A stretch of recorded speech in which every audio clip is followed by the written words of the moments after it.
Harold never asked for adventure. Harold liked routine. Harold liked oatmeal for breakfast, beige cardigans, and predictability. So, when Harold reached into his usual drawer for his usual pair of plain beige pants, imagine his surprise to find those pants. Loud, floral, and most certainly not his. Just then, the doorbell rang. It was Harold's neighbor, Gladys, known for her love of gossip and equally loud fashion sense. "Harold, darling," she boomed. "Are you ready for our shopping trip?" Harold gulped. Shopping trip? He loathed shopping.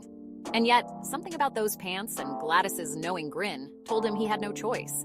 This was going to be a long day. Narrator. Harold was horrified. Harold checked the drawer again. Just those pants. He checked the closet. Nope. Laundry hamper? Nothing but those hideous pants. Harold was a man of simple pleasures, but even he knew something was amiss. He reluctantly pulled on the offending garment. They were even worse on. Gladys, it turned out, was a woman on a mission. A mission to find Harold a new wardrobe. A mission that involved far too much polyester and paisley. Harold trailed behind, a reluctant participant in his own sartorial nightmare. Each store they entered brought a fresh wave of horrors.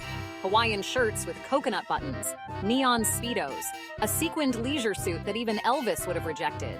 Harold felt a headache coming on. This was worse than the time he accidentally sat on a whoopee cushion at his nephew's birthday party. Then, disaster struck. As Gladys excitedly pushed Harold towards a rack of neon green turtlenecks, his foot snagged on a stray shopping basket. He tumbled forward, arms flailing, into a display of feather boas and novelty hats. The sound of Gladys' laughter echoed through the store. This was turning out to be a day he'd never forget, even if he wanted to. Harold disentangled himself from the feather boas, his face the color of a particularly ripe tomato. He needed to get out of here. But as he went to pull himself up, he realized with horror that his pants were gone, vanished, disappeared into thin air. He was surrounded by strangers, covered in feathers, wearing nothing but a Viking helmet and a pair of heart-patterned boxers he'd received as a gag gift last Christmas. This was it. This was the moment his dignity left the building. And then, as if things couldn't get any worse, someone yelled, "Look at the crazy pantsless man!" Harold wanted to disappear. He wanted to melt into the floor and become one with the cheap linoleum tiles. Instead, he made a run for it, his heart pounding like a drum solo. He had to find his pants, escape this madness, and find a tall glass of prune juice. It was the only thing that calmed his nerves after a day like this. The mall became Harold's obstacle course. He dodged screaming children, confused senior citizens, and a particularly judgmental chihuahua in a handbag. He tried to blend in with a group of teenagers, but his Viking helmet and lack of pants were a bit of a giveaway. He even attempted to hide in a rack of clothing, but was quickly discovered when a saleswoman tried to put him on a hanger. Throughout it all, Gladys continued her relentless pursuit, oblivious to Harold's predicament and convinced he was simply trying on clothes in the most awkward way possible. She chased him through department stores, up escalators, and even into a photo booth, where he ended up with a series of compromising photos and a newfound fear of enclosed spaces. Harold's hope began to dwindle. He was exhausted, embarrassed, and starting to get a strange craving for prune juice and oatmeal. This was officially the worst day of his life. He just wanted to go home.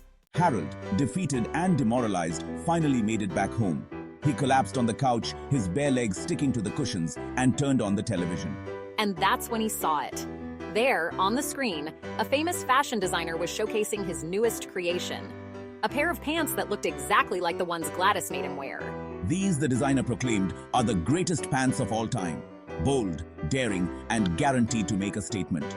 Harold stared at the television, his mouth agape. The pants were being modeled by a handsome man with chiseled cheekbones and a confident swagger. The audience erupted in applause.